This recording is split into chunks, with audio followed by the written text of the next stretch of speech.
Mass మహారాజా రవితేజ నటిస్తున్న latest action entertainer movie mister Bachchan ఇప్పటికే shooting పనులు ముగించుకొని పోస్ట్ ప్రొడక్షన్ పనుల్లో బిజీగా ఉంది. ఈ సినిమా పోస్టర్స్, వీడియో గ్లింప్స్ ఇప్పటికే ప్రేక్షకుల్లో మంచి అంచనాలు క్రియేట్ చేశాయి. ఇక ఈ సినిమాకు సంబంధించిన సినీ సర్కిల్స్ లో ఓ వార్త తెగ చక్కర్లు కొడుతుంది. మిస్టర్ బచ్చన్ సినిమాను మేకర్స్ ఆగస్టు 15న రిలీజ్ చేసేందుకు రెడీ అవుతున్నారు. ఈ సినిమాతో రవితేజ బాక్స్ ఆఫీస్ దగ్గర మరోసారి సెన్సేషనల్ హిట్ కొట్టడం ఖాయమని టాక్ వినిపిస్తుంది. ఇక ఈ సినిమాకు సంబంధించిన ప్రీమియర్ షోను ఆగస్టు 14న వేయనున్నట్లు కూడా వార్తలు వస్తున్నాయి. అయితే దీనికి సంబంధించిన అఫీషియల్ అనౌన్స్మెంట్ రావాల్సింది. ఇక ఈ సినిమాను దర్శకుడు హరీష్ శంకర్ డైరెక్ట్ చేస్తుండడంతో ఈ సినిమాపై ప్రేక్షకుల్లో పాటు సినీ వర్గాల్లోని సాలిడ్ అంచనాలు క్రియేట్ అయ్యాయి.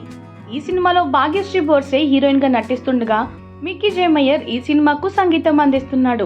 ఇక ఈ సినిమా పీపుల్ మీడియా ఫ్యాక్టరీపై టీజీ విశ్వప్రసాద్ ప్రొడ్యూస్ చేస్తున్నారు.